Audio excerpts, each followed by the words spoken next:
এক কৌশিকী অমাবস্যার তিথিতে শ্মশানের এই কালো ধূসর মাটিতে পিশাচিনীর আবির্ভাব হয়েছিল। কঙ্কাল সার দেহ, চোখ দুটো আগুনের ভাঁটার মতো জ্বলছিল, আর তো চিৎকারে আকাশ কেঁপে উঠছিল। সাধক যখন তাকে তৃপ্ত করতে ব্যর্থ হয়েছিল, তখনই ঘটেছিল এক বীভৎস নৃশংস মৃত্যু। তার দেহ ছিন্ন ভিন্ন হয়ে গিয়েছিল। মুখ চিরে তার হৃৎপিণ্ডটাকেই উপড়ে নিয়েছিল সেই পিশাচিনী। সেই হৃৎপিণ্ডকেই সে গিলে ফেলেছিল, আর চারিদিকে ভরে গিয়েছিল রক্তের গন্ধ।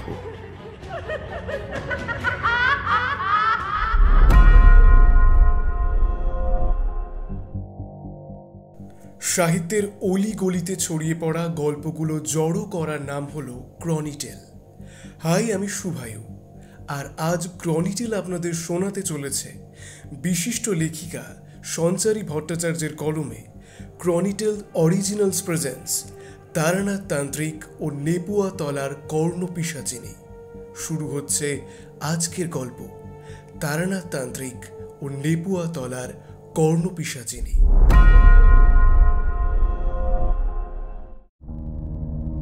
অন্ধকার শ্মশান থেকে থেকে চারপাশে জ্বলে উঠছে চিতার আগুনের ঝলকানি। বাতাসে ঘন ধোঁয়া নিজের বেষ্টনীকে আরো বিস্তৃত করে তুলেছে। ভিজে কাঠ আর পোড়া চন্দনের গন্ধ মিশে গিয়ে এক বিভৎস পরিবেশ তৈরি করেছে। সেখানে দাঁড়িয়ে রয়েছেন এক সাধক, একা, একেবারে নিঃস্ব, একা। চারিদিক থেকে ধেয়ে আসছে সেই ভয়ঙ্কর পিশাচিনীর কলতান। হাসির শব্দটা যেন বিচ্ছুরিত হয়ে এদিকে ওদিকে ছড়িয়ে যাচ্ছে। শ্মশানের এক কোণে ভাঙা মশালটা দপদপ করে নিভে যাচ্ছিল। সে আগুনের লাল আলোর দামামার মতো ছায়া পড়ছিল চিতা কাঠের ওপর। হাওয়ার দমকায় যেন কারা অদৃশ্যভাবে কেঁদে চলেছিল।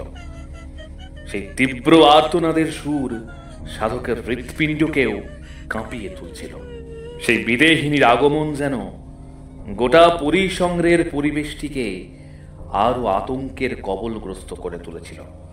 নিঃশ্বাস নেওয়াও ক্রমে দুষ্কর হয়ে পড়ল। সে এগিয়ে আসতে থাকলো। বাতাসের ঘন কালো আস্তরণ ভেদ করে শোনা যেতে লাগলো তার পায়ের শব্দ। সে আসছে, সে এক পা করে এগিয়ে আসছে ওই সাধকের দিকে। সাধকের গলা ক্রমশ শুকিয়ে আসতে শুরু করলো। হঠাৎ কানে এলো একটা কর্কশ কণ্ঠস্বর। তুই দেখেছিস আমাকে? নারীর গলা, অথচ তাতে মানুষের মতো কোনো স্নিগ্ধতা নেই। ছিল শুধু এক তীব্র খিদের খসখসে সুর। দেখেছিস বুঝি? তুই ডাকিসনি আমাকে? কিরে বল, তুই তো ডাকলি, তুই ফিরতে দিলি না। দেখ, তাই আমি এসেছি। তুই লড়াই করতে চেয়েছিলিস তো, কর, লড়াই কর এবার।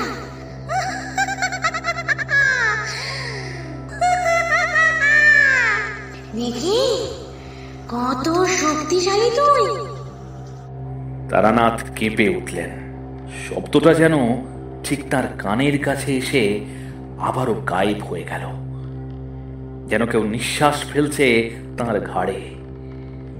আর সেই বিকৃত হাসির শব্দটা যেন বিক্ষিপ্তভাবে ঘুরে বেড়াতে লাগলো। শ্মশানময় সেই শব্দ রণরঙ্গিনীর মতো ধ্বনি তুলে তাকে গ্রাস করবার উদ্দেশ্যে এগিয়ে আসতে থাকলো তার দিকে।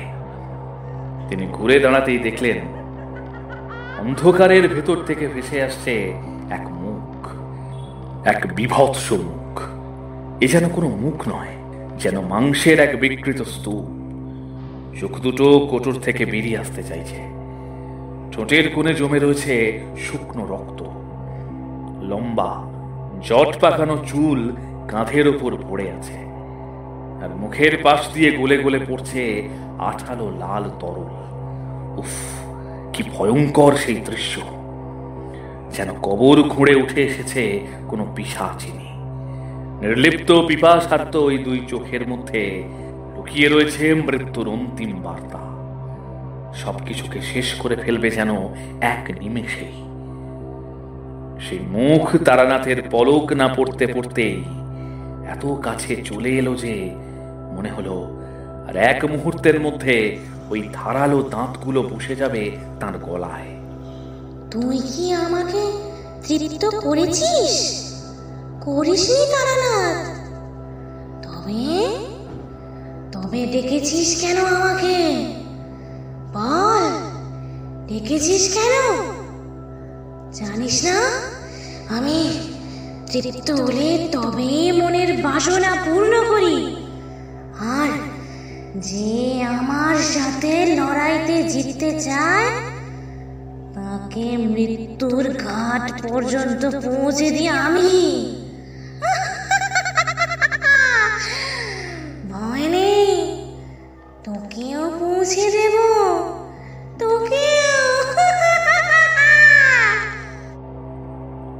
আওয়াজটা এত ঘন, এত কদর্য ছিল যে তারানাথের বুকের ভিতরটা ক্রমে হালকা হয়ে আসছিল। তিনি বেঁচে থেকেও স্বয়ং মৃত্যুকে যেন নিজের চোখের সামনে দাঁড়িয়ে থাকতে দেখছিলেন। তারানাথ চিৎকার করছিলেন, আমি আমি আমার এই শক্তি দিয়েই তোকে শেষ করব। তুই পারবি না, আর পারবি না গ্রামবাসীদের ক্ষতি করতে, কিছুতেই না। এমন সময় এক বিকট হাসির রেশ আবার এগিয়ে এলো তার দিকে। তারপরে চোখের সামনেটা ঘোলাটে হয়ে গেল। সবকিছু যেন অন্ধকারের গর্ভে নিমজ্জিত হয়ে গেল নিমেষেই। সেই অন্তিম চিৎকারের শব্দেই তার ঘুমটা হঠাৎ করেই ভেঙে গেল। তিনি দেখলেন তিনি শুয়ে আছেন বিছানায়। মঠলেনের কলকাতার ওই বাড়িটা এতক্ষণ সেই অতীতের শ্মশান ভূমিতে পরিণত হয়েছিল। ভেসে আসছিল সেই পিশাচিনীর হুঙ্কারের ধ্বনি। অথচ এই যে স্বপ্ন, কেবল দুঃস্বপ্ন মাত্র। চোখ মেলে তিনি বুঝলেন তিনি নিজের ঘরেই আছেন। জানালার ফাঁক দিয়ে রবিবার সকালের ধূসর আলো এসে পড়ল তার চোখের উপরে। কিন্তু সেই আলোতেও ঘরটাকে মৃত মানুষের শরীরের মতনই শীতল মনে হচ্ছিল। ভয়ের ওই রেশটা কিছুতেই কাটাতে পারছিলেন না তারানাথ। তিনি জানালা দিয়ে বাইরের দিকটায় তাকিয়ে দেখলেন বাইরে ঝমঝম করে বৃষ্টি পড়ছে। আকাশের কালো মেঘ যেন চেপে বসেছে শহরের বুকে। গলির ভেতর দিয়ে হাওয়া বইছে। মনে হচ্ছে যেন কেউ হাহাকার করে চলেছে, আর সেই হাওয়ার রেশটা ছুটে চলেছে কলিকাতার আনাচে কানাচে, অলিতে গলিতে। প্রতিটি বাতাসের ঝাপটা যেন তার স্বপ্নের সেই ভয়ঙ্কর নারী কণ্ঠের প্রতিধ্বনি বহন করে আনছে তার দিকে। কেরোসিনের বাতিটা তখনও টিমটিম করে চলছিল। সলতেগুলো ছিল আধ ভেজা, আলোটা কাঁপছিল। সেই কাঁপা আলোয় তার বুকের ভিতরে জমে থাকা ওই ভয়টা যেন আরো স্পষ্ট হয়ে উঠল। তিনি কিছুক্ষণ চুপ করে বসে রইলেন। তার হাতটা তখনও কাঁপছিল। মনের মধ্যে বারবার প্রতিধ্বনিত হচ্ছিল সেই কণ্ঠস্বর, তুই কি আমাকে তৃপ্ত করেছিস? করিসনি তারানাথ? তারানাথ জানতেন এ স্রেফ স্বপ্ন নয়, এটা অতীতেরই ভয়ানক কোনো ছায়া যা কখনো তার জীবন থেকে পুরোপুরি মুছে যায়নি। যখন কেউ শ্মশানের সঙ্গে, পিশাচ সাধনার সঙ্গে এতটা জড়িয়ে যায়, তখন মৃত্যুর সান্নিধ্য চিরকাল তার ছায়ার মতো পিছু নেয়। সেদিনের ওই বৃষ্টি ভেজা ভোরটা যেন সেই ছায়াকেই টেনে আনছিল তাঁর দিকে। আবারও সেই কালো অতীতের সাথেই মুখোমুখি হচ্ছিলেন তিনি। কিন্তু স্বপ্নের ওই রেশটাকে ভুলে মা কালীর মুখটা স্মরণ করলেন তিনি। জয় মা, রক্ষা করো মা। এই কথাটা বলেই তিনি ম্লানভাবে হাসলেন। কানে ভেসে এলো বৃষ্টির শব্দ। মনে পড়ল আজ রবিবার, আজ আসবে বিভূতি আর কিশোরী। প্রতি রবিবারের মতন এই রবিবারও তাদেরকে গল্প শোনাতে হবে তাকে। ওরা গল্প শুনতে ভালোবাসে। প্রতি রবিবারের মতো আজও দুজন হাজির হবে তার কাছে। কিন্তু আজকের সকালটা যেন অন্যরকম, যেন অদৃশ্য অশুভ কিছু এই দিনটাকে গ্রাস করে আছে। তারানাথ বিছানা থেকে ধীরে ধীরে নামলেন। পায়ের নিচে ভিজে মেঝের শীতলতা তাকে এক মুহূর্তের জন্য হলেও কাঁপিয়ে দিল। জানালার কাছে গিয়ে দাঁড়ালেন তিনি। বাইরে তাকিয়ে দেখলেন মঠলেনের সুদীর্ঘ রাস্তাটা পুরো ফাঁকা। বৃষ্টির জল এসে ধুয়ে দিচ্ছে গোটা রাস্তাটা। গলির নর্দমা উপচে পড়ছে। হঠাৎ মনে হলো রাস্তার মোড়ে দাঁড়িয়ে কেউ যেন তাকিয়ে আছে তাঁর দিকে। একটা ছায়া মূর্তি, অন্ধকারে স্পষ্ট নয়, তবু চোখ জলজল করছে। ভোরের আবছা আলোয় সেই মুখটা পরিষ্কারভাবে তার নজরে না আসলেও ওই আবছা ছায়ার অবয়বটা যেন তার মনের ভিতরের তীব্রতাকে আরো বাড়িয়ে তুলল। তারানাথ চোখ কচলে আবার তাকালেন, কিন্তু কোথাও আর কিছু নেই। শুধু বৃষ্টির ঢল নামছে আকাশ থেকে। কিন্তু তার বুকের ভেতরটা একইভাবে ভার হয়ে রইল। নিজের মনে বিড়বিড় করতে লাগলেন তারানাথ। আজও কি তবে এই কালো ছায়া আমাকে তাড়া করবে? সে কি সত্যি আজও আছে, নাকি ওটা ওটা কেবলই আমার স্বপ্ন ছিল?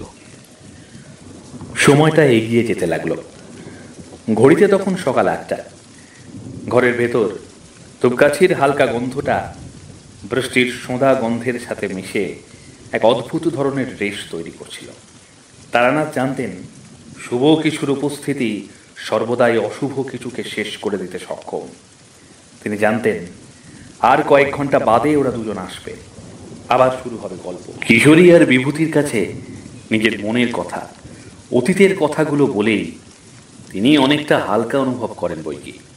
কিন্তু আজ তাঁর মনের গভীরে এক বিশেষ প্রশ্ন জেগে উঠল।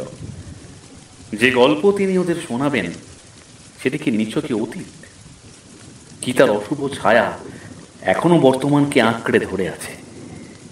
এক মুহূর্তের জন্য তার কানে আবারও সেই বিভৎস হাসির স্মৃতিটা ফিরে এলো। কর্ণ পিশাচিনীর ঠোঁট, সেই লাল রক্তে ভেজা ঠোঁটগুলোর কথা মনে পড়তেই ভয়েতে চোখটা বন্ধ করে ফেললেন তিনি। আকাশ ভেঙে একটা বাজ পড়ল। জানালার কপাট কেঁপে উঠল এক ঝোড়ো দমকা হাওয়ায়। আর সেই শব্দে তাঁর বুকের ভেতর আবারও জেগে উঠল শ্মশানের ওই কালো রাতের তাণ্ডব। তারানাথ আতঙ্কিত হয়ে চোখ বন্ধ করলেন।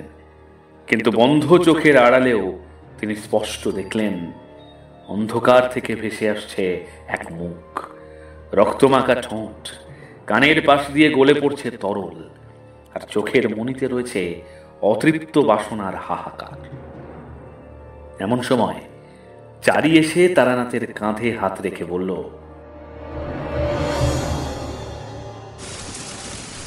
কি হয়েছে বাবা? এমন করে কাঁদছো কেন? আবারও কোনো ভয়ের স্বপ্ন দেখেছো নিশ্চয়ই? তারানাথ চোখটা খুললেন। চারিকে চোখের সামনে দেখে কিছুটা স্বস্তি অনুভব করলেন। এরপর বললেন, হ্যাঁ রে মা, ঠিকই বলেছিস। একটা খুব ভয়ের স্বপ্ন দেখেই গাটা কেমন কেঁপে উঠেছিল। আমি তারপর থেকে আতঙ্কিত হয়ে পড়েছি। মনে হচ্ছে যেন সেই ভয়ঙ্কর সত্তাটা এখনো এইখানেই আছে, খুব কাছে। চারি হেসে বলল, ওসব তোমার মনের ভুল বাবা। ওসব নিয়ে অত ভেবো না তো, সব ঠিক হয়ে যাবে। নাও এবারে তাড়াতাড়ি পরিষ্কার হয়ে নাও। ওদিকে তো কাকাবাবুরাও এসে পড়বেন, যে সেদিকে খেয়াল আছে কি? তারানাথের মুখেও আবারও হাসি ফুটে উঠল।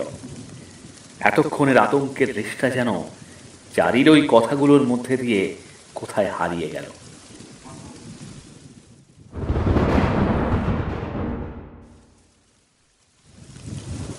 বৃষ্টি যেন সেদিন কলকাতার মঠ লেনকে এক প্রকার গ্রাস করেছিল। সকাল থেকেই আকাশ ভাঙা বৃষ্টি নেমেছিল, আর বিকেলের দিকে এসে তার সঙ্গে ঝোড়ো হাওয়া যোগ দিয়েছিল।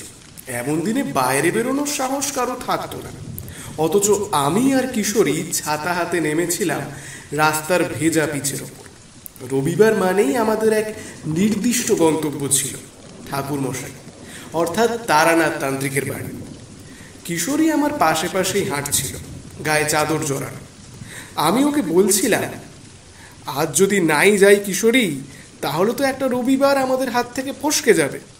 অসুবিধার দিকটা মাথায় থাকলেও ঠাকুরমশাইকে কিছুতেই তো আশাহত হতে দেওয়া চলে না। উনি তো আমাদের আশাতেই পথের দিকে তাকিয়ে বসে থাকবেন।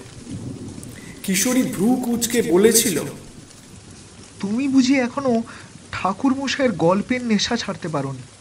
আমি বলছি কি, আজ যা আবহাওয়া, হয়তো পথেই বিপদ ঘটতে পারে। আমি হেসে উত্তর দিয়েছিলাম, বিপদ যদি হয় তবে হোক। আমাদের গন্তব্য তো এমন এক মানুষের সান্নিধ্য লাভ, যার কাছে পৌঁছালে বিপদও কেমন যেন ভয় পেয়ে পালায়। যতই যাই হোক, ঠাকুর মশাইকে আমি কিছুতেই বিমর্ষ দেখতে ইচ্ছুক নয়। এই কথোপকথনের মধ্যেই আমরা পৌঁছে গিয়েছিলাম হালদারের দোকানে।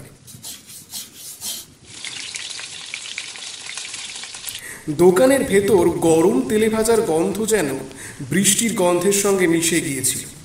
কিশোরী কাগজে বাঁধা চপ হাতে তুলে নিল, তারপর সোজা সিগারেটের দোকানে গিয়ে একটা পাসিং শোয়ের প্যাকেট কিনল। ওর ঠোঁটের কোণে একটা ব্যঙ্গাত্মক হাসি ছিল। দেখো তো, তান্ত্রিক মানুষ, অথচ এইসব সিগারেট ছাড়া তার এক মুহূর্তও চলে না। মানুষের ভেতরে কত রকম বৈপরীত্য থাকে, তাই না বিভূতি? আমি গম্ভীরভাবে বলেছিলাম, দেখো কিশোরী, এই দ্বন্দ্বটাই তো মানুষকে গভীর করে তোলে। মনে রেখো, আমরা যাকে ঠাকুরমশাই বলি, তার প্রতিটি অভ্যাস, প্রতিটি কাহিনী আমাদের দুনিয়ার ওপরে আলাদা আলো ফেলে। উনিও তো আমাদের মতোই রক্ত মাংসের মানুষ, তবে ওনার মধ্যে থাকা এই বৈপরীত্যকেই ওনাকে বিশেষত্বের মর্যাদা প্রদানে সক্ষম। ঝোড়ো হাওয়ার রেশটা আমাদের ছাতাটাকেই প্রায় উল্টে দেওয়ার মতো অবস্থায় ঠেলে দিয়েছিল, তবু আমরা পা থামাইনি। গল্প শোনার ঝোঁকটা ওই দুর্যোগ পেরিয়েও সমানে মাথার মধ্যে ঘোট পাকিয়ে চলেছিল বই কি। অবশেষে দুজন জলকাদা পেরিয়ে পৌঁছালাম তারানাথ চক্রবর্তীর বাড়ির সামনে। পুরনো দোতলা বাড়ি, দেওয়ালে জমেছিল শ্যাওলার ছোপ, জানলার কাছে ঝামা ঘষা পলেস্তরার মতন লেগেছিল বৃষ্টির দাগ। আমি এগিয়ে গিয়ে দরজা ধাক্কাতেই দরজা খুলল চার। সে হাসি মুখে বলল, আরে কাকাবাবুরা, এত ঝড় বৃষ্টির মধ্যেও এসেছেন? আমি তো ভাবছিলাম এই জলকাদায় আপনারা বুঝি আজ আর আসবেন না। আমি হেসে উত্তর দিলাম, না এলে ঠাকুরমশাই তো অভিমান করবেন। চারির কণ্ঠে স্নিগ্ধতা ঝরে পড়ল। আসুন আপনারা, বাবা ঘরে বসে আছেন, আপনাদের জন্যই তো এতক্ষণ অপেক্ষা করছিলেন। আমরা ঘরে ঢুকতেই দেখলাম তারানাথ তার পুরনো পুঁথিগুলি ঘাটছেন। খাটের ওপর সেগুলো ছড়ানো ছেটানো অবস্থায় পড়েছিল। চোখে তার মোটা চশমা, ধোঁয়াটে আলোয় তার চেহারা যেন আরো রহস্যময় হয়ে উঠেছিল। আমাদের দেখে তিনি বললেন, ও, তোমরা এসে পড়েছো? তা তোমাদের এই দুর্যোগের সময় আসতে কোনো অসুবিধে হয়নি তো? কিশোরী তার দিকে হাতে থাকা জিনিসগুলো এগিয়ে দিয়ে বলল, ঠাকুরমশাই, এই নিন হালদারের চপ আর আপনার পছন্দের পাসিং শো। তিনি মুচকি হাসলেন। কিশোরীর হাত থেকে পাসিং শোয়ের প্যাকেটটা নিয়ে একটা সিগারেট বার করে ধরালেন। তারপর ধোঁয়া ছাড়তে ছাড়তে শান্তভাবে বললেন, চলো বসো তোমরা দুটিতে। আজ রবিবার, আজ তোমাদের একটা বিশেষ ঘটনা শোনাবো। এ ঘটনার রেশ আমার জীবনে এখনো তীব্রভাবে বিদ্যমান। আমি আর কিশোরী উৎসুক হয়ে বসে পড়লাম। বাইরে ঝড় বৃষ্টির রেশটা যেন হু হু করে বেড়েই চলেছিল, আর ঘরের ভেতর সিগারেটের ধোঁয়ার আবহে তার গলার আওয়াজটা ধীরে ধীরে আরো গভীর হয়ে উঠছিল। আমি বললাম, সে আপনার যা মন চায় আমাদেরকে তাই শোনান না ঠাকুরমশাই। আপনার জীবনের যে কোনো ঘটনা শুনতে পারলেই আমরা খুশি। আপনার সব ঘটনার মধ্যেই তো একটা প্রাণোচ্ছল ব্যাপার থাকে। কিশোরী বলে উঠল, ঘটনাটা যেন একটু ভয়ের হয় ঠাকুরমশাই, এইটুকুই বলার। ঠাকুরমশাই মৃদু হাসলেন। এরপরে তিনি সিগারেটে আরও একটা টান দিয়ে বলতে শুরু করলেন, আজকের ঘটনাটা শুধু ঘটনা নয়, আমার জীবনের এক দুঃসহ স্মৃতি বলতে পারো, যার নাম আমি দিয়েছি নেপুয়া তলার কর্ণ পিশাচিনী।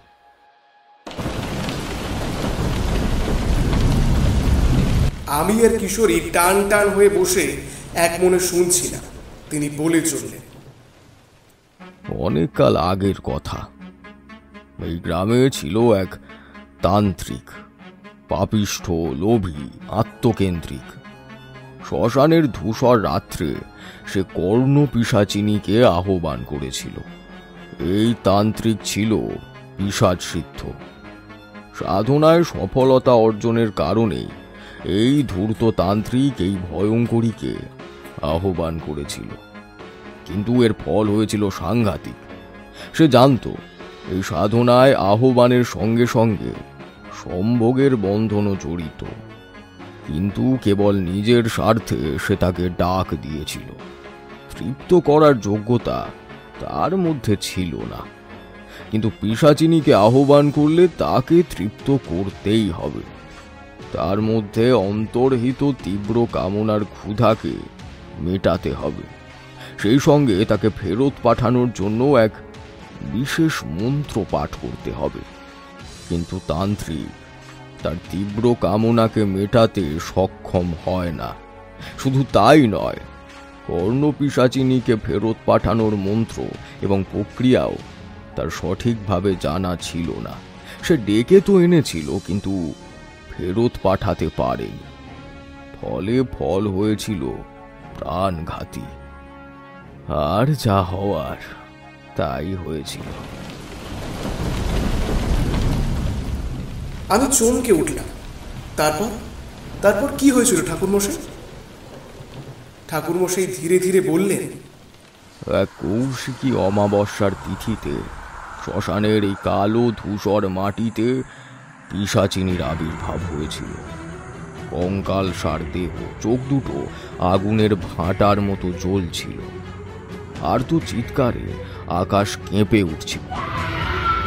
সাধক যখন তাকে তৃপ্ত করতে ব্যর্থ হয়েছিল, তখনই ঘটেছিল এক বিভৎস নৃশংস মৃত্যু। তার দেহ ছিন্ন ভিন্ন হয়ে গিয়েছিল। মুখ চিরে তার হৃৎপিণ্ডটাকেই উপড়ে নিয়েছিল সেই পিশাচিনী।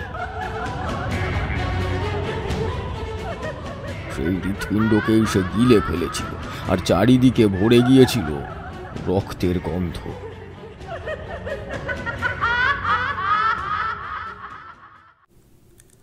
কিশোরীর ঠোঁট কেঁপে উঠল।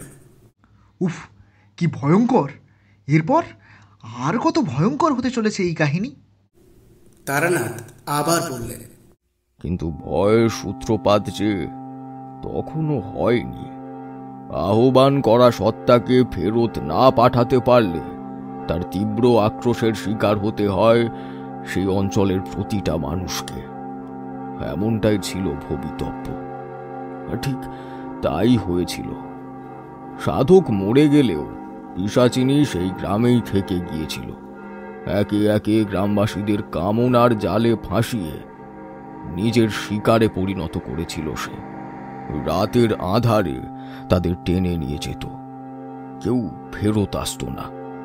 যারা দেখেছিল তারা বলতো মৃতদেহগুলো টুকরো টুকরো হয়ে পড়ে থাকত, মাথা আলাদা, হাত আলাদা। গ্রামের তল্লাটে ছিন্ন ভিন্ন অবস্থায় তাদের পাওয়া যেত।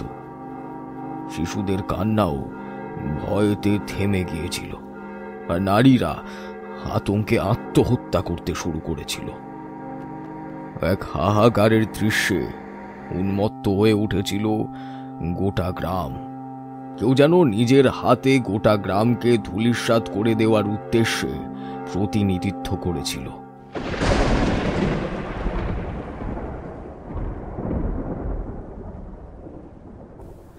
তারানাথের মুখে ওই কথাগুলো শুনে আমাদের গা শিউড়ে উঠেছিল। আমি নিজেকে কোনো রকমে সামলে নিয়ে বললাম, তারপর তারপর কি হয়েছিল ঠাকুরমশাই? তিনি গম্ভীর স্বরে বললেন, তখন গ্রামের পুরোহিত আর মোড়ল পাশের গ্রামে ছুটে গিয়েছিল। ওই গ্রামে এক যজমানের বাড়িতে এক বিশেষ দরকারে আমি গিয়েছিলাম। সাধনার কাজে আমাকে বিভিন্ন গ্রামে ঘুরে বেড়াতে হতো। বলতে পারো নিয়তিই আমাকে সেখানে টেনে নিয়ে গিয়েছিল। ঝড় বৃষ্টির রাতে আমার ঘরে এসে কেঁদে কেঁদে সবটা বলেছিল তারা জানিয়েছিল এক পাপিষ্ঠ তান্ত্রিক এই সর্বনাশের মূল কারণ। তারা প্রার্থনা করেছিল আমি যেন তাদের বাঁচাই। আমি সব শুনে বুঝেছিলাম এ লড়াই কোনো সাধারণ লড়াই নয়, এক ভয়ঙ্কর শক্তির সঙ্গে যুদ্ধ করতে হবে আমাকে।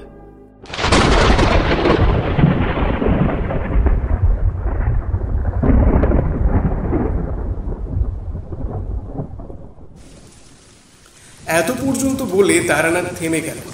বাইরের বজ্রপাত কাঁপিয়ে দিল ঘর। কিশোরী আমার হাত আঁকড়ে ধরল। আমিও মনে মনে জানতাম এই কেবল শুরু মাত্র। এরপরে এই কাহিনীর অন্তরে লুকিয়ে থাকা রহস্যের জটগুলো ধীরে ধীরে খুলতে চলেছে। তারানাথ একখানা চপ মুখে পুড়ে দিয়ে আবারও কাহিনীর মধ্যে প্রবেশ করলেন। কিভাবে আমি সেই গ্রামের উদ্দেশ্যে রওনা দিয়েছিলাম আর কিভাবে পিশাচিনীর অভিশাপ ছড়িয়ে পড়েছিল চারিদিকে, সেটাই এবার তোমাদেরকে বলবো। মন দিয়ে শুনতে থাকো ঘটনাটা। আমরাও মন দিয়ে প্রবেশ করলাম গল্পের গভীরে। বাইরে তখনও বৃষ্টি থামেনি। কলকাতার অলিতে গলিতে নেমে আসা সেই ভয়ঙ্কর অন্ধকার যেন আমার বুকের ভেতরেও এক অজানা চাপ তৈরি করছিল। তারানাথের ঘরের ভিতরটায় হ্যারিকেনের আলোটা টিমটিম করে জ্বলছিল। সেই অন্ধকারটাকে কিছুটা হলেও ম্লান করে দেওয়ার ক্ষমতা ছিল ওই স্ফীত আলোটির মধ্যে। ঠাকুরমশাই আবারও প্রবেশ করলেন গল্পে। তিনি বললেন, সেই গ্রামের নাম ছিল নেপুয়াতলা। নদীর ধারে অবস্থিত এক নির্জন গ্রাম। সাধারণ কৃষক আর জেলেরা ছিল এই গ্রামের মূল বাসিন্দা। এই দুই সম্প্রদায়েরই প্রতিপত্তি ছিল সবচেয়ে বেশি। আর 5টা গ্রামে যেমন হয় তেমনই। কিন্তু সেই পাপী তান্ত্রিকের সাধনার পর থেকেই গ্রামের বাতাসটা সম্পূর্ণ পাল্টে গিয়েছিল। প্রথম কদিন শুধু অস্বাভাবিক মৃত্যুর খবরই আমার কানে আসছিল। এক রাতে ভোরের দিকে হঠাৎ গ্রামের মোড়ল মশাই শুনলেন মন্দিরের ঘণ্টা বাজছে। কে যেন ভোরবেলা মন্দিরের দরজা খুলে দিয়েছে। সে গিয়ে দেখেছিল পুরোহিতের ছোট ভাইয়ের মৃতদেহ পড়ে আছে। গলাটা শরীর থেকে একেবারে ছিঁড়ে নেওয়া হয়েছিল। মাথা আর দেহটা আলাদা আলাদা অবস্থাতে পড়েছিল। উফ, কি বিভৎস সেই দৃশ্য! চোখে না দেখলে বিশ্বাস করা যায় না। সকালে গ্রামের লোকজন জড়ো হয়েছিল। সবার গলা শুকিয়ে গিয়েছিল আতঙ্কে। তাদের মধ্যে থেকেই একজন ফিস ফিস করে বলেছিল, এ কাজ কোনো মানুষ করতে পারে না। এটা কোনো প্রেত কিংবা পিশাচিনীর কাজ বলেই মনে হচ্ছে। তারপর থেকে প্রতি রাতেই একজন করে হারিয়ে যাচ্ছিল, আর তার কোনো খোঁজও পাওয়া যাচ্ছিল না। মা বাবার চোখের সামনে সন্তানকে টেনে নিয়ে যাচ্ছিল এক ঘন কালো অন্ধকার। মহিলাদের বিদীর্ণ চিৎকারে রাতের বেলাও এই গ্রাম কেঁপে উঠত। পরদিন সকালে মাঠের ধারে, নদীর পাড়ে, শ্মশানের পাশে পাওয়া যেত ছিন্ন ভিন্ন সব মৃতদেহ।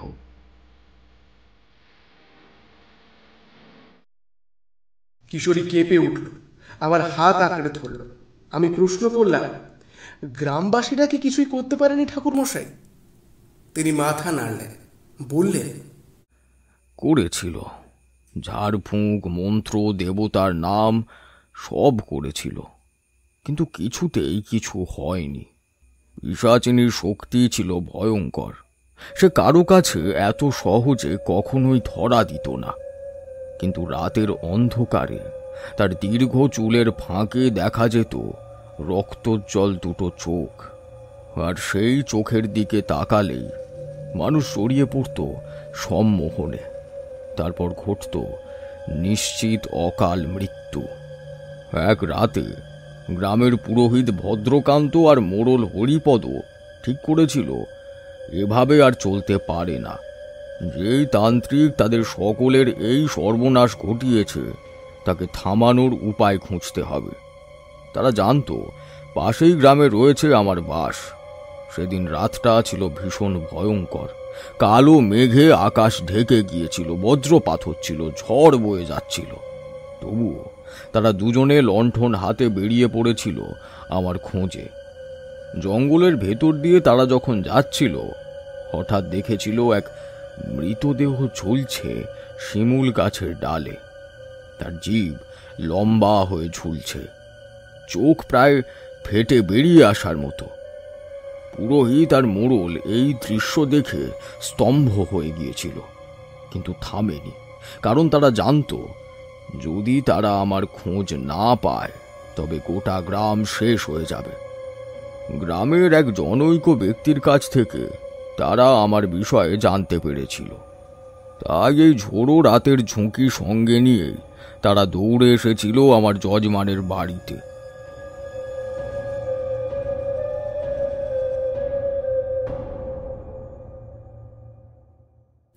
কিশোরী শিউরে উঠল। উফ, কি ভীষণ ঘটনা! আমি তো কল্পনাই করতে পারছি না ঠাকুরমশাই। তারানাথ বললেন।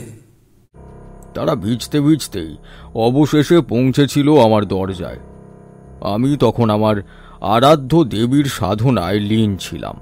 তারা জোরে জোরে দরজা ধাক্কাতেই আমি বেরিয়ে এসেছিলাম। দেখলাম বৃষ্টির জলে ভিজে ঝাঁপ হয়ে দুজনে কাঁপছে। জলের ঝাপটায় তাদের চোখগুলো লাল হয়ে গেছে, শরীর একেবারে কাক ভেজা। তাদের কণ্ঠে ছিল কেবল আতঙ্ক আর কান্নার সুর। আমি তাদেরকে ঘরের ভিতরে এনে বসিয়েছিলাম। এরপর কি ঘটেছে আর কেন তাদের এমন অকস্মাৎ আগমন, এই বিষয়ে জানতে চাইলে পুরোহিত বলেছিল, ঠাকুর মশাই, দয়া করে আমাদের বাঁচান। এক পাপিষ্ট তান্ত্রিক শ্মশানে কর্ণপিশাচিনীকে সাধনার মাধ্যমে ডেকেছিল, কিন্তু ওই পিশাচিনী তান্ত্রিককে মেরে ফেলে, আর এখন সে গোটা গ্রাম ধ্বংস করে দিচ্ছে। দিন রাত আমরা শুধু সেই পিশাচিনীর ভয়ঙ্কর চিৎকার শুনছি। আমাদের গ্রামের নিরীহ মানুষগুলো একে একে মরছে ঠাকুর মশাই। আপনি ছাড়া আর কেউ আমাদের বাঁচাতে পারবে না। আমি দীর্ঘক্ষণ চুপ করেছিলাম, কথাগুলো মন দিয়ে শুনছিলাম। বুঝেছিলাম এ কাজ সাধারণ শক্তির দ্বারা সম্ভব নয়। কর্ণপিশাচিনীকে দমন করা মানে নিজের মৃত্যুকে ডাক পাঠানোর সামিল। তবুও বলেছিলাম, আমি যাব, কিন্তু মনে রাখবেন, আমি যদি ব্যর্থ হই তবে আমাকেও তোমাদের মতো ছিন্ন ভিন্ন মৃতদেহ হয়ে শ্মশানে পড়ে থাকতে হবে। সে যদি চায় আমারও স্বীকার করতেই পারে। উপযুক্ত শক্তি দিয়ে তাকে আটকাতে না পারলে সে সবকিছু শেষ করে দেবে। আপনি কিছুতেই ব্যর্থ হবেন না ঠাকুর মশাই। মা জগদম্বা আপনাকে শক্তি দেবেন, এই বিষয়ে আমার সম্পূর্ণ বিশ্বাস আছে বই কি। দয়া করে আপনি আমাদের গ্রামটাকে বাঁচান ঠাকুর মশাই। আমি তখন কিছু উপাচার আর মন্ত্রসিদ্ধ দ্রব্য সঙ্গে নিয়ে তাদের সাথে যাওয়ার জন্য প্রস্তুত হচ্ছিলাম। কিছু শুকনো বিল্ল পাতা, কিছু রক্তচন্দন, হোমকুণ্ডের জন্য কালীঘাট থেকে আনা বিশেষ ধূপ। তারপর আমি এই সকল দ্রব্য আমার পুঁটুলির মধ্যে ভরে পুঁটুলিটা কাঁধে নিয়ে তাদের সঙ্গে বেরিয়ে পড়েছিলাম ওই ঝড় বৃষ্টির রাতে। পথে যখন যাচ্ছিলাম তখনও অদ্ভুত সব দৃশ্য চোখে পড়ছিল। কোথাও শূন্য মাঠে দাঁড়িয়ে আছে কোনো কালো ছায়া, আবার কোথাও বা হঠাৎ বাতাসের ঝাপটায় কানে শোনা যাচ্ছিল অশরীরীদের হাহাকার শব্দ। মনে হচ্ছিল মৃতেরা যেন ফিস ফিস করে কথা বলছে। আমরা যখন গ্রামে এসে পৌঁছালাম তখন রাত বেশ গভীর হয়ে গিয়েছিল। বিদ্যুৎ চমকাচ্ছিল, চারিদিক ভেসে যাচ্ছিল প্রবল বৃষ্টিতে। গ্রামে ঢুকেই দেখেছিলাম অদ্ভুত নিস্তব্ধতা বিরাজ করছে চারিদিকে। কারো ঘরে আলো নেই, অথচ মাঝে মাঝে শোনা যাচ্ছিল দূরে শিশুদের কান্নার মতো শব্দ। সেই মুহূর্তে আমি বুঝেছিলাম পিশাচিনীর প্রভাব এই গ্রামটাকে অর্ধমৃত করে দিয়েছে। আমার সামনের লড়াইটা আরো কঠিন হতে চলেছিল, খুবই কঠিন।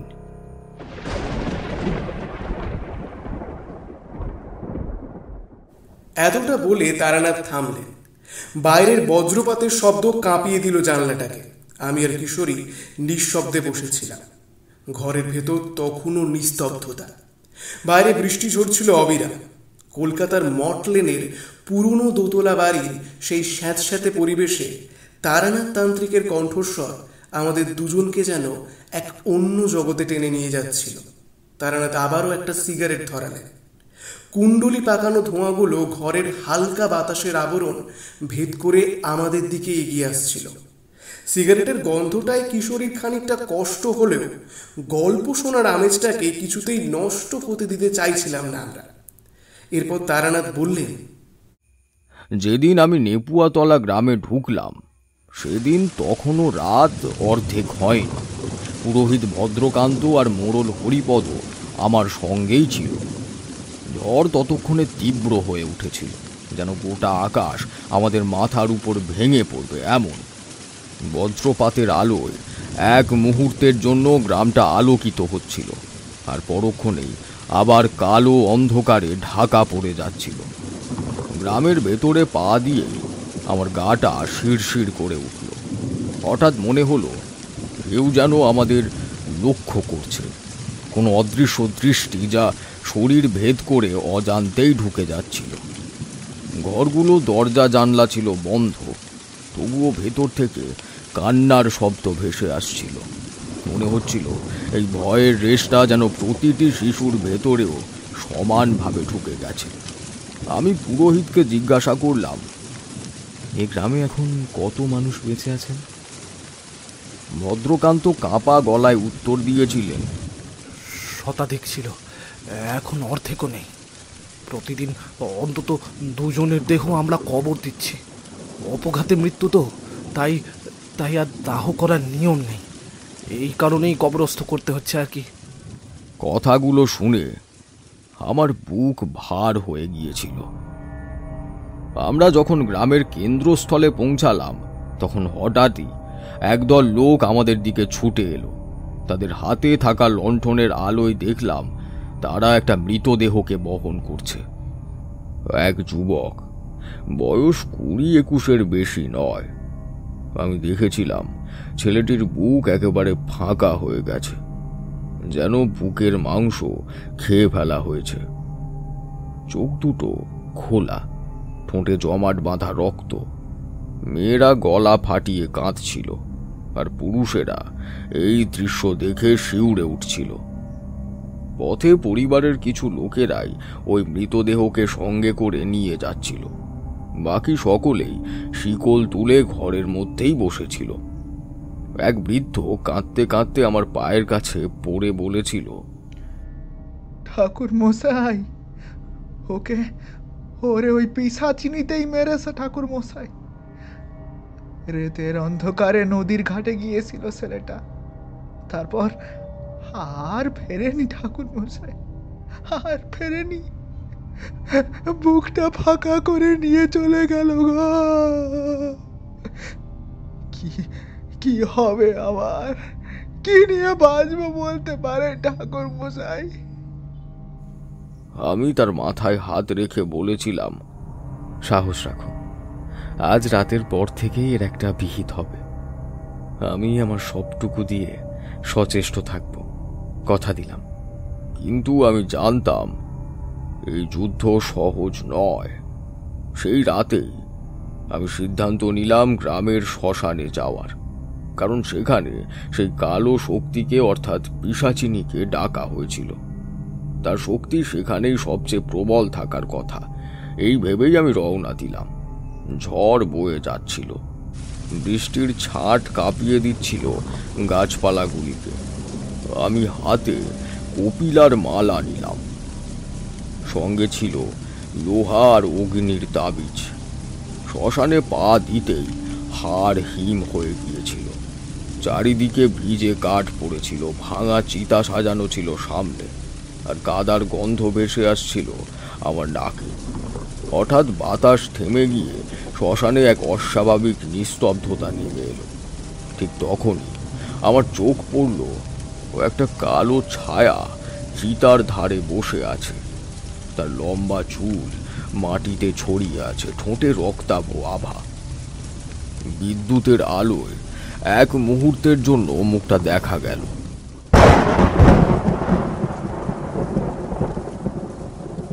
ভয়ার্ত সুন্দরী, অথচ চোখে ছিল নিছক আগুনের মতো তেজ। সে ধীরে ধীরে মুখ তুলল, তার ঠোঁট নড়ল, কিন্তু কোনো শব্দ বেরোলো না। অথচ আমার কানে আমি স্পষ্ট শুনতে পেলাম, তুই কে? কেন এলি এখানে? কি চাস তুই? আমার গা কাঁটা দিয়ে উঠেছিল, কিন্তু আমি এর উত্তর দিলাম। বললাম, আমি সাধক, এসেছি তোর অশুভ শক্তিকে দমন করতে।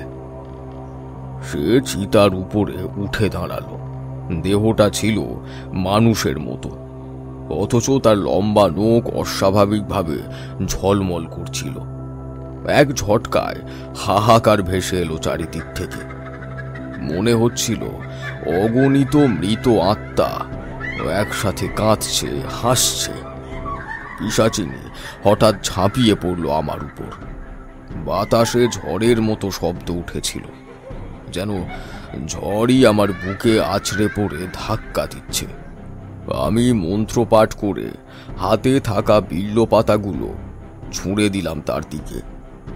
এক মুহূর্তের জন্য সে থেমেছিল, কিন্তু তারপরই আবারও ভয়ঙ্করভাবে হেসে উঠল। সেই হাসি শুনে মনে হলো হাজারটা শকুন যেন একসাথে চিৎকার করছে। সে বলল,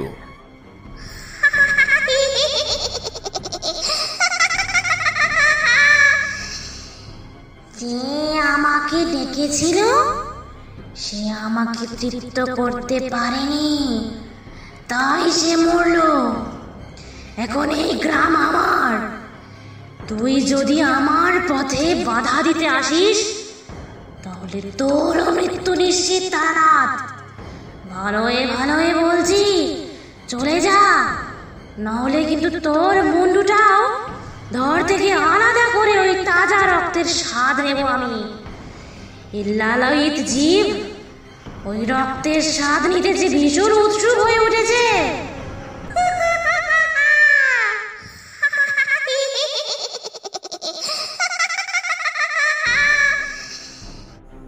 তারপর হঠাৎ অন্ধকার ঘনিয়ে এলো।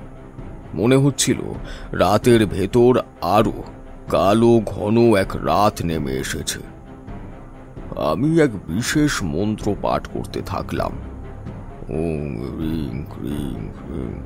সাথে সাথেই সেই ভয়ঙ্করী সেখান থেকে গায়েব হয়ে গেল। সেই রাতে আমি আর বিশেষ কিছু করতে পারিনি, কারণ তার শক্তি তখন প্রবল ছিল। আমি শুধু কিছু প্রতিক্রিয়া মন্ত্র পড়েছিলাম, যাতে সে আমাকে স্পর্শ করতে না পারে। কিন্তু সেদিন আমাকে ফিরে আসতে হয়েছিল। গ্রামের মোড়লের পাশের বাড়িটা ফাঁকাই পড়েছিল। ওনারা ওখানে আমার থাকবার বন্দোবস্ত করে দিয়েছিলেন। সেদিন রাতটা নির্বিঘ্নে ওখানেই কাটালাম। পরবর্তী রাতগুলো ওই কুটিরেই কেটেছিল। তবে বুঝতে পারছিলাম এত সহজে ওই পৈশাচিক শক্তির সাথে মোকাবিলা করা সম্ভব হবে না। পরদিন সকালে দেখলাম আরও 3 জনের দেহ পাওয়া গেছে। এক বাচ্চা মেয়ে, এক যুবতী আর এক বৃদ্ধের। তাদের দেখে বোঝা যাচ্ছিল না সেগুলো মানুষ নাকি পশু, এতটাই খারাপ অবস্থা ছিল তাদের। শরীরের অঙ্গগুলোকে ছিঁড়ে ছিঁড়ে কুচি কুচি করে ফেলা হয়েছিল। এমন নৃশংসতা এর আগে আমি কোনো দিনও দেখিনি। গ্রামটা রক্তে ভিজে যাচ্ছিল। লোকগুলো আতঙ্কে একে অপরের দিকে তাকাতেও ভয় পাচ্ছিল।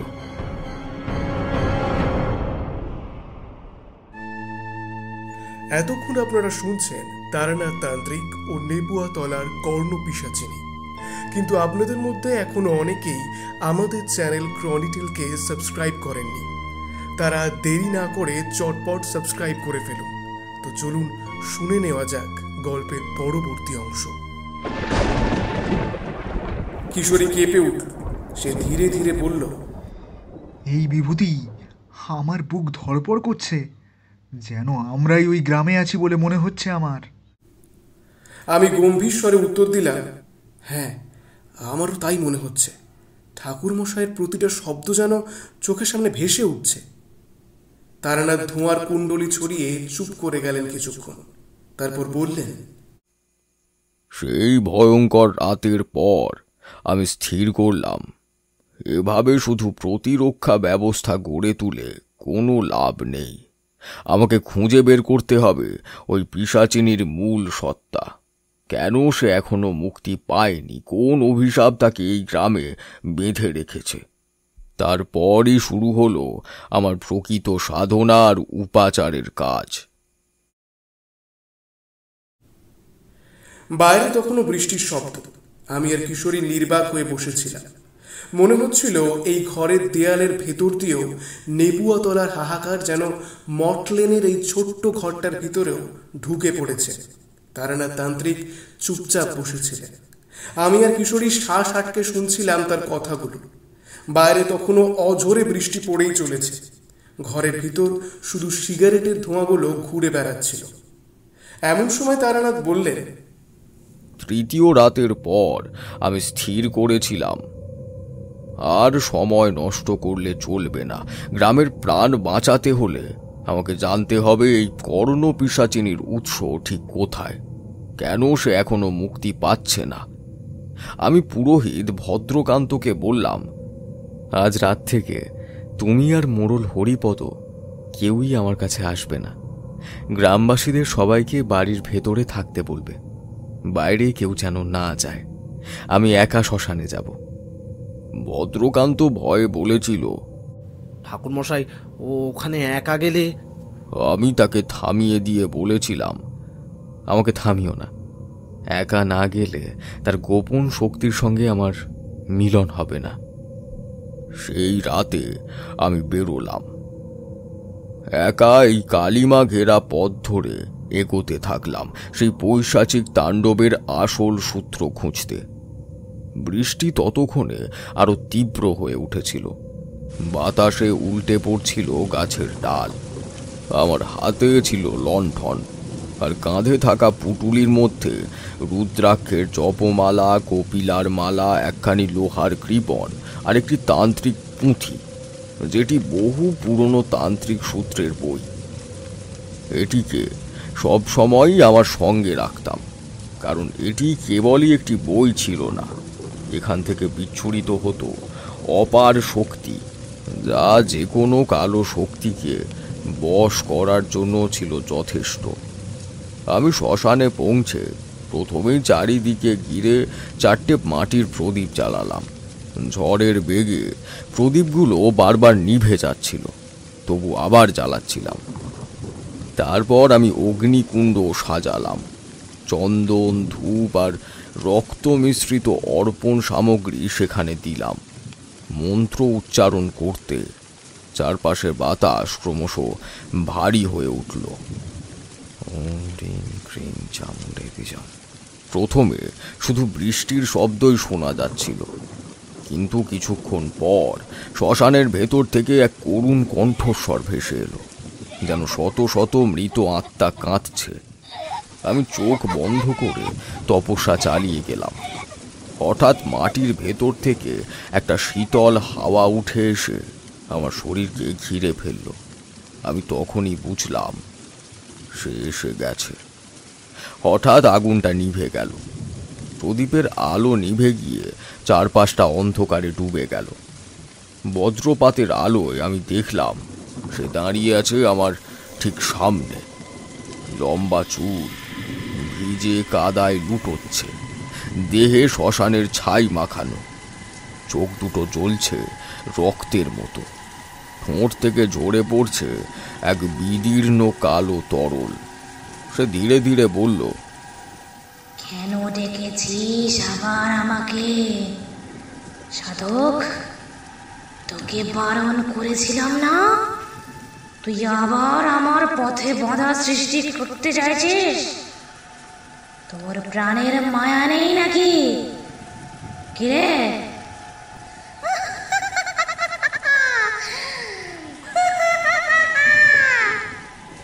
আমি স্থির হয়ে দাঁড়িয়ে রইলাম। ডাকিনি, আমি সত্য জানতে এসেছি। কে তুই? কেন অভিশাপে বেঁধে আছিস এই গ্রামে? সে হাসলো। সেই হাসি শুনে মনে হচ্ছিল কুকুর, শেয়াল আর শকুন যেন একসাথে হাহাকার করছে। সে আবার বলল, আমাকে এক পাপী সাধক এখানে ডেকেছিল। সে শুধু নিজের স্বার্থ মেটাতে চেয়েছিল, কিন্তু আমায় সন্তুষ্ট করতে পারেনি, তাই সে মরল। কিন্তু সে যে মন্ত্র পাঠ করেছিল তা অসম্পূর্ণ ছিল, তাই আমি মুক্তি পাইনি। আমি বাধা পড়ে আছি এই শ্মশানে। যতদিন না কেউ আমাকে পূর্ণ রূপে দমন করতে পারে, আমি এই গ্রামটাকে শেষ করে ছাড়ব। তার চোখে এমন এক আগুন জ্বলছিল যা মানুষের নয়। আর ঠিক তখনই শ্মশানের পাশের গ্রাম থেকে কান্নার শব্দ ভেসে এলো। আমি মন্ত্র পাঠ থামালাম না। ওম হ্রিং ক্লিং ফট স্বাহা, ওম হ্রিং ক্লিং ফট স্বাহা। কিন্তু দেখলাম কর্ণপিশাচিনী হঠাৎ হাওয়ার মতো আমার চোখের সামনে থেকে মিলিয়ে গেল। আমি তৎক্ষণাৎ দৌড়ে গ্রামে গেলাম। সেখানে দেখলাম ভোর হতে না হতেই আবার হত্যালীলা শুরু হয়েছে। এইবার একসাথে 4 জন মারা গেছে। এক বধূর দেহ থেকে মাথা ছিঁড়ে নেওয়া হয়েছে, কেবল রক্ত ভেজা দেহ পড়েছিল আমার সামনে। এক বাচ্চার পেট ছিল ছিন্ন ভিন্ন, 2 যুবকের বুক ফাটা হয়ে পড়েছিল আমারই সামনে। গ্রামবাসীরা তাদের প্রিয়জনকে ঘিরে পাগলের মতো কাঁদছিল। সবাই আমার পায়ে এসে লুটিয়ে পড়ছিল। ঠাকুর মশাই, আমাদের বাঁচান, বাঁচান আমাদের, আমাদের যে সব শেষ হয়ে গেল ঠাকুর মশাই, সবাই মরতে বসেছে। আমি জানতাম আর সময় নেই। আমাকে শক্তির মূল উৎস যে করেই হোক খুঁজে বের করতেই হবে। তারানাথ সিগারেটে আবার টান দিলেন। এরপর জানলার দিকে কিছুক্ষণ তাকিয়ে রইলেন। তার মনের অবস্থার কথা আমরাও টের পাচ্ছিলাম। এরপর ধীরে ধীরে তারানাথ বললেন, সেই রাতে আমি আবার শ্মশানে ফিরে গেলাম। এবার আমি এক বিশেষ উপাচার করলাম। আমি পুঁথি খুলে পড়লাম, যে পিশাচিনী কর্ণপিশাচিনীর রূপে আবির্ভূত হয় তার মূল শক্তি থাকে মৃত মানুষের কর্ণদেশে।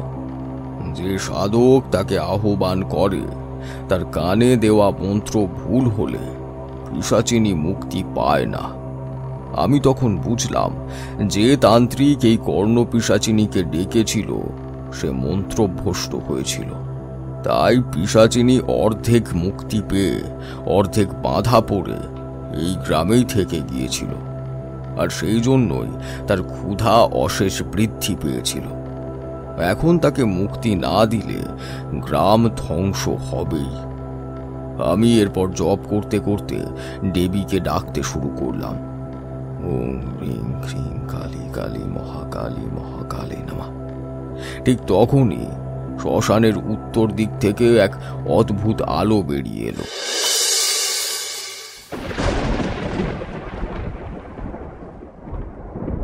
বজ্রপাত হচ্ছিল, আর সেই বজ্রের আলোয় আমি দেখলাম শ্মশানের বটগাছ থেকে একটা পেঁচা উড়ে এসে বসছে আমার সামনে। পেঁচা দেবীর দূত।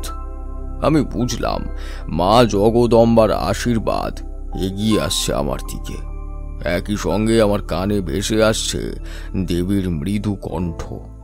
অমাবস্যার রাতে শ্মশানে পূজা কর তারানাথ, তবেই দমন সম্ভব হবে। আমি প্রণাম করে মাথা নুইয়ে ফেলেছিলাম। তারপর আমি গ্রামের দিকে ফিরে এসে ঘোষণা করলাম, অমাবস্যার রাতে আমি শ্মশানে দেবীর পুজো করব। তার আগে কেউ কারোর ঘর ছেড়ে রাতে বেরোবে না, যতই ভয় করুক কেউ বাইরে যাবে না।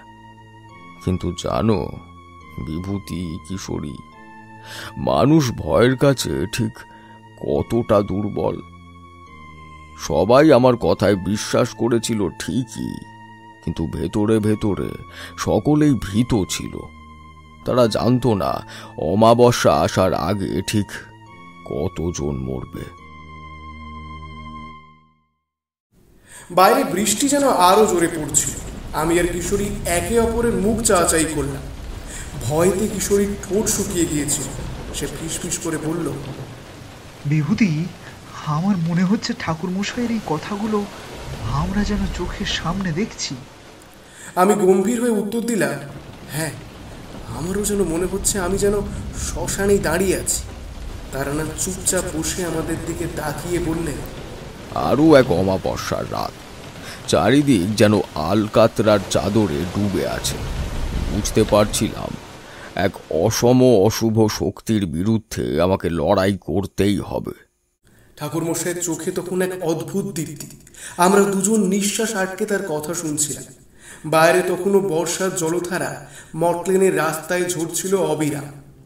তারানাথ আবারও বলতে থাকলেন, অমাবস্যার সেই রাতটা আজও আমার চোখের সামনে ভাসছে। আকাশ কালো মেঘে ঢাকা ছিল। বৃষ্টির শব্দে যেন পৃথিবী কেঁপে উঠছিল। বজ্রপাত হচ্ছিল একের পর এক। চারিদিকে অন্ধকার আর ভয়ঙ্কর শব্দে ভরে উঠছিল হঠাৎ করে। সেই রাতে আমি শ্মশানে পা দিয়েছিলাম। গ্রামবাসীদের বলে দিয়েছিলাম যাতে কেউ বাইরে না আসে। পুরোহিত ভদ্রকান্ত, মোড়ল হরিপদ তারাও দূর থেকে দেখছিল। আমি তখন শ্মশানের মাঝখানে বিশাল এক বৃত্ত এঁকেছিলাম। ঘুষ, লাল চন্দন, ধূপ, রক্ত মিশ্রিত জল আর কালী মন্ত্রের সিদ্ধ রুদ্রাক্ষ দিয়ে বৃত্ত তৈরি করেছিলাম।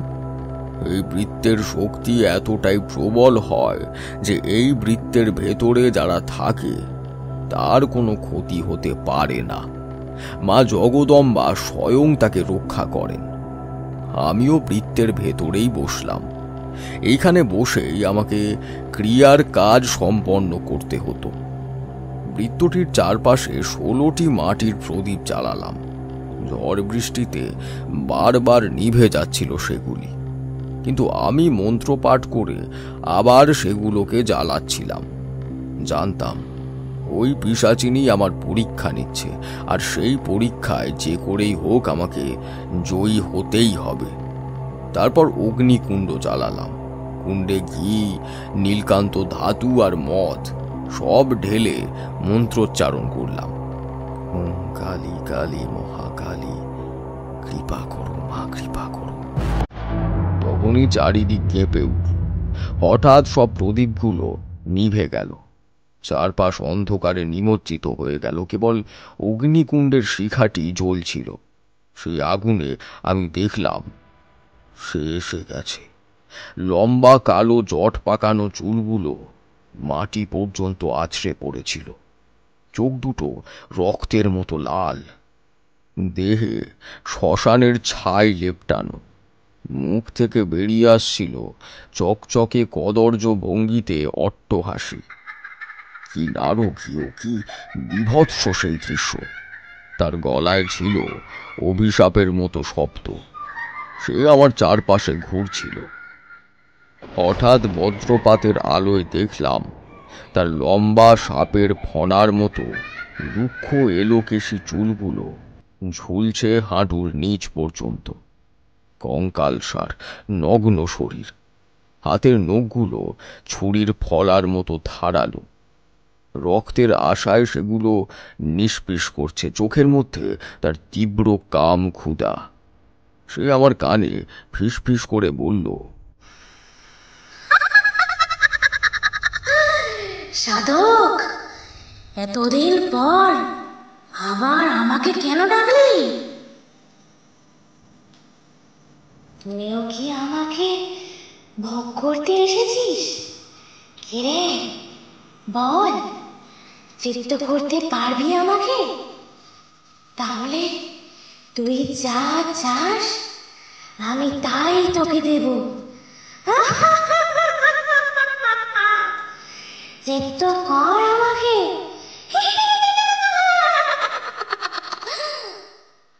আমি শান্ত গলায় বললাম, না, আমি এসেছি তোকে মুক্তি দিতে, তোকে দমন করতে। সে হঠাৎ গর্জন করে উঠল, চারিদিক কেঁপে উঠল। আমায় দমন করবে কে? তুই?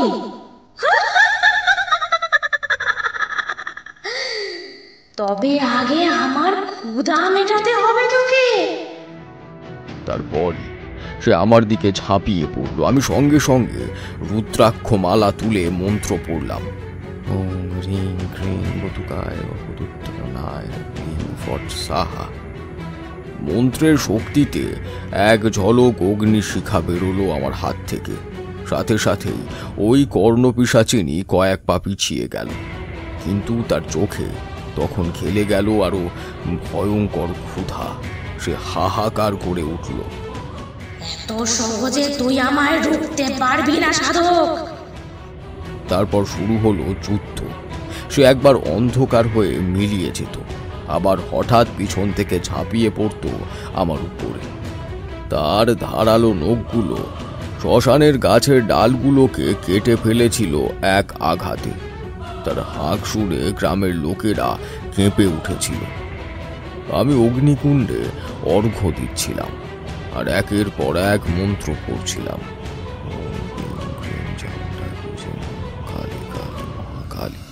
তবু সে থামছিল না। হঠাৎ সে আমাকে আঁকড়ে ধরল। তার ধারালো নখগুলো আমার কাঁধে ঢুকে গেল। শরীর জুড়ে আগুনের দহনের মতো জ্বালা শুরু হলো। আমি চোখ বন্ধ করে সেই মারণ জ্বালা সহ্য করতে লাগলাম। মনে মনে শুধু জপ করতে লাগলাম, ওং হ্রিং ক্লিং কালী কালী মহাকালী কালীকে নমঃ। মন্ত্রোচ্চারণের সঙ্গে সঙ্গে চারিদিক কেঁপে উঠল। আচমকা আকাশ বিদীর্ণ হয়ে প্রচণ্ড বজ্রধ্বনি নেমে এলো।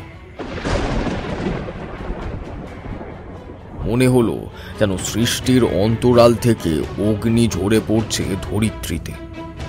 অগ্নিকুণ্ডের জ্বলন্ত শিখা মুহূর্তে দ্বিগুণ, তারপর ত্রিগুণ হয়ে আকাশ ছুঁতে লাগলো। শিখার অন্তরাল থেকে ধীরে ধীরে প্রকাশ পেল এক অতীন্দ্রিয় রূপ। প্রথমে যেন দপদপ করা লালাভ আলো, তারপর তার মাঝখান থেকে ফুটে উঠল এক মহামায়ার প্রতিচ্ছবি। তার দেহ ঘোর কৃষ্ণবর্ণ, অতল রাত্রির মতো ঘন অন্ধকার, অথচ সেই কৃষ্ণতাই যেন কোটি সূর্যের দীপ্তি বিকিরণ করছে। চারিদিকে জ্যোতির্ময় শিখা তার উপস্থিতির সঙ্গে নৃত্য করতে লাগলো। গলদেশে ঝুলছে কাটা মুন্ডের মালা, কোমরে বাঁধা সব চর্ম, দেহে ভস্যের প্রলেপ, যেন মৃত্যুরও ঊর্ধ্বে তার অবস্থান। দীর্ঘ অশোক বর্ণ জিহ্বা, অগ্নিশিখার মতো দীপ্ত, আর রক্তাভ অধরে যেন প্রলয়ের প্রতিশ্রুতি। চক্ষুদয় প্রজ্বলিত অগ্নিকুণ্ডের মতো, যা এক ঝলকেই সমস্ত অশুভকে ভস্মীভূত করতে পারে। তার চার বাহু, এক হাতে রক্তমাখা করটি, অন্য হাতে ভয়ঙ্কর খড়গ, বাকি দুই হাতে বড় অভয় মুদ্রা, যেন ভক্তদের আশ্রয় ও রক্ষার প্রতিজ্ঞা। কর্ণপিশাচিনী চিৎকার করে উঠল, না, আমি যাব না। সে ছটপট করছিল, সেই পবিত্র শিখার ভেতরে আটকা পড়েছিল। আমি নিজের কৃপান তুলে বললাম, মা, তোমার কৃপায় আজ এর অবসান হোক। মন্ত্রোচ্চারণ করে কৃপান আকাশে ছুঁড়ে মারলাম। কৃপান শিখার ভেতরে গিয়ে বিদ্যুতের সৃষ্টি করল। শিখার ভেতর থেকে দেবী তার উগ্র রূপ নিয়ে আবির্ভূত হলেন। খড়গ হাতে ঝাঁপিয়ে পড়লেন পিশাচিনীর উপর। সে চিৎকার করছিল, তার সারা শরীর কাঁপছিল, তার লম্বা চুল ছিঁড়ে ছিঁড়ে পড়ছিল মাটিতে। অবশেষে সে ধপ করে মাটিতে লুটিয়ে পড়ল। তার চোখের ওই আগুন আর জ্যোতি হঠাৎ করে নিভে গেল। শিখার দোলাইত ধোঁয়ার ভেতর দেবীর পদতলে দেখা গেল এক অশুভ শক্তিকে পদদলিত করে রেখেছেন তিনি। গর্জন করে উঠল আকাশ, পৃথিবী যেন কেঁপে উঠল তার আগমনে।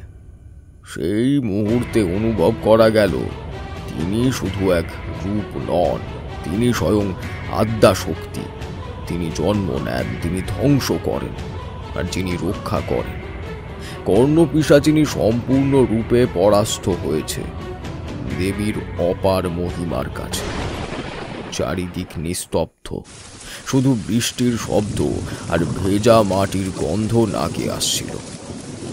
দেবী সকলকে আশীর্বাদ করে অন্তর্ধান হয়ে গেলেন। ততক্ষণে রাতের বিভীষিকা কেটে গিয়ে ভোরের আলো ফুটে উঠেছিল। ভোর হতেই গ্রামের সর্বত্র এই খবর ছড়িয়ে পড়ল। তারা সকলে স্বস্তির নিঃশ্বাস ফেলল।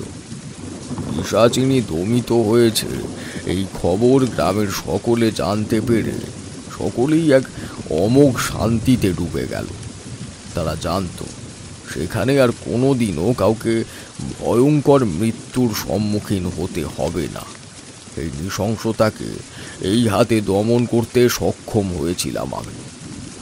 আমার প্রতি থাকা নিরীহ মানুষগুলির বিশ্বাসকে অটল রাখতে পেরেছিলাম মা জগদম্বার কৃপায়। গ্রামবাসীরা দৌড়ে এলো, আমার পায়ে লুটিয়ে পড়ল। ঠাকুর মশাই, আপনি ভগবান তুল্য মানুষ, আপনি আমাদের বাঁচালেন। কি বলে যে ধন্যবাদ জানাবো, আপনি না থাকলে কি যে হতো ঠাকুর মশাই। বলল। আমি শুধু মাথা নুইয়ে বলেছিলাম, এ মা জগদম্বার কৃপা, আমি কেউ নই। সেই গ্রাম আজও শান্ত আছে, তবে শ্মশানের বটগাছের তলায় মাঝে মাঝে রাতের বেলা এক নারীর কান্না শব্দ শোনা যায়। পরে ওই গ্রামে গিয়ে বটগাছটির গাত্রবন্ধন করে দিয়ে এসেছিলাম, যাতে আর কোনো অশুভ শক্তি সেখানে বাসা বাঁধতে না পারে। আর গ্রামের মানুষকে এই অভিধায় তৎপর করে দিয়ে এসেছিলাম যে আর যেন কোনো বহিরাগতকে তারা গ্রামে প্রবেশ করতে না দেয়, যাতে গ্রামের ওই পবিত্র মাটিকে কোনো অসাধু স্বার্থান্বেষী তান্ত্রিক যেন নিজের স্বার্থ সিদ্ধির ক্ষেত্রে ব্যবহার করতে না পারে। তারা আমায় বিশ্বাস করেছিল। এর পরে অবশ্য কোনোদিন ওই গ্রামে আর ফিরে যায়নি। ফলে তারা কেমন আছে এই বিষয়ে আমার কোনো ধারণা নেই। 25 বছর আগের এই ঘটনার কথা আজ স্বপ্নের মধ্যে দিয়ে হঠাৎ চোখের সামনে ফুটে উঠল। সেই ঘটনাই আজকে তোমাদেরকে বললাম। যা দেখেছিলাম সেটি ছিল আরো ভয়াবহ, কিন্তু শব্দের মাধ্যমে এই সত্য ঘটনাকে যতটুকু প্রকাশ করা সম্ভব সেইটুকুই করেছি।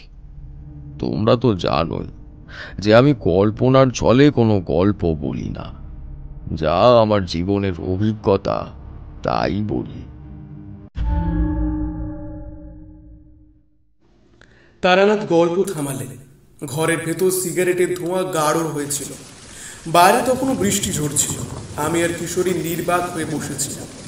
কিশোরী হঠাৎ কাঁপা কাঁপা গলায় বলল, ঠাকুর মশাই, এরপর আর কখনো কর্ণপিশাচিনীর মুখোমুখি হয়েছিলেন? তারানাথ হেসে বললে, তোমরা কি ভাবছো তান্ত্রিকের জীবনে একটাই যুদ্ধ আসে? না হে না, অনেক লড়াই এখনো বাকি আছে। আমরা দুজনেই তাকে প্রণাম করলাম। মনে হচ্ছিল যেন এখনো শ্মশানের সেই ভীষণ যুদ্ধের গন্ধ লেগে আছে এই ঘরে। তারানাথ হঠাৎ দীর্ঘশ্বাস ফেলে বললেন, বুঝলে, তান্ত্রিকের জীবন সহজ নয়। এসব যুদ্ধ কেবল দুনিয়ার চোখে নিছকই এক সাধারণ গল্প মাত্র, কিন্তু যে লড়াই করে তার শরীরে বনে কতখানি ক্ষত সৃষ্টি হয় তা বোঝা ভীষণ কঠিন। সেই রাতের পর আজও আমি মাঝে মাঝে শুনতে পাই ওর কান্না। হয়তো এখনো কোথাও সে ঘুরে বেড়ায়। কিশোরী ফিস ফিস করে বলল, ঠাকুরমশাই, আপনার ভয় লাগেনি? এত ভীষণ ভয়ঙ্কর মুহূর্তেও বুকটা কেঁপে ওঠেনি? তারানাথ চোখ বন্ধ করে বললেন, ভয় ভয় তো হয়েছিল। ভয় ছিল বলেই মাকে ডাকতে পেরেছিলাম। ভয় মানুষকে তুচ্ছ করে তোলে না, ভয় মানুষকে শিখিয়ে দেয় কোথায় আত্মসমর্পণ করতে হয়। কিশোরী চুপ করে গেল, ওর কণ্ঠ কাঁপছিল। আমি দেখলাম ওর আঙুলের ডগা ঠান্ডায় সাদা হয়ে গিয়েছে। আমি বললাম, ঠাকুরমশাই, আপনি আমাদের যেসব ঘটনা শোনান তা কেবল ভয়ের নয়, এর ভেতরে আছে শিক্ষা। আমি বুঝতে পারি লোভ মানুষের সর্বনাশ ডেকে আনে। সেই সাধক যেমন নিজের কামনায় আচ্ছন্ন হয়ে গোটা গ্রামের সর্বনাশ ডেকে এনেছিল, ঠিক তেমন ভাবে। তারানাথ হেসে বললেন, ঠিকই বলেছ বিভূতি। সাধনা মানে কেবল শক্তি অর্জন করা নয়, সাধনা মানে সবকিছুকে নিয়ন্ত্রণ করতে শেখা। যে নিয়ন্ত্রণ হারায় সেই সর্বনাশ ডেকে আনে। ঠিক তখনই দরজা ঠেলে চারি ভিতরে। কাকাবাবুরা, তোমরা চা খাবে? আমরা দুজনেই হাসলাম। এই ভয়ঙ্কর গল্পের ভেতর চারের নিষ্পাপ কণ্ঠ যেন অনেকটা স্বস্তি এনে দিল। কিশোরী বলল, না চারি, আজ আর লাগবে না, এখন বাড়ি ফিরবো, বুঝলে?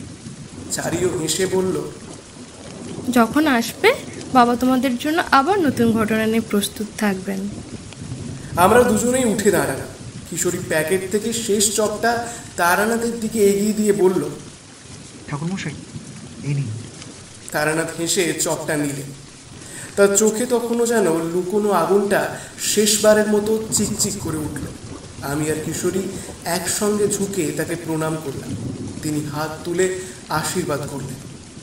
মা জগদম্বা তোমাদের রক্ষা করুন।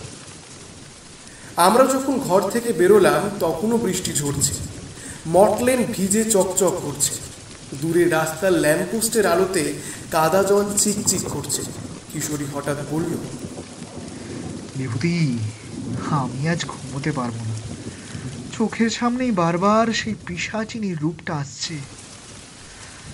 আজ আর। আমি হেসে বললাম, আরে ভায়া, ভয় পেলে চলবে না। আমরা তো ভাগ্যবান, নিজের কানে ঠাকুরমশাইয়ের বীরত্বের কাহিনী শুনতে পাই। ওটা কেবল গল্প নয়, আমাদের জন্য সতর্ক বার্তা। কিশোরী চুপ করে হাঁটছিল।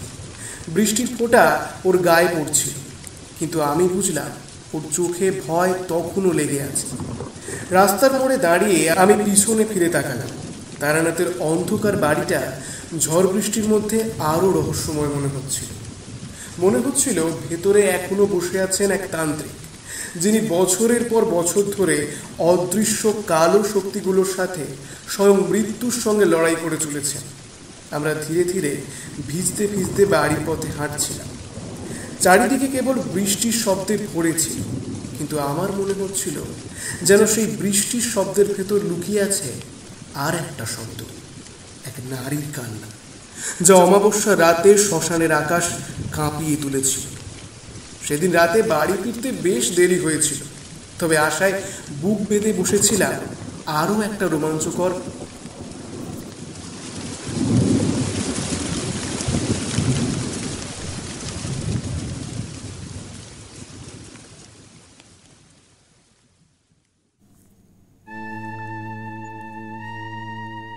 চরিত্রায়নে কথক অতনু ভট্টাচার্য, তারানাথ তান্ত্রিক রূপম, বিভূতি ও মোড়ল শুভায়ু, কিশোরী সোমেশ, কর্ণপিশাচিনী সুস্মিতা, চারি অন্বেষা, পুরোহিত রাহুল, গ্রামের বৃদ্ধ আবির, দেবী জগদম্বা সান্ত্বনা, অন্যান্য চরিত্রে সোমেশ ও Shubhayu, sound designing Somesh, poster designing Sourav, সমগ্র পরিচালনায় শুভায়ু।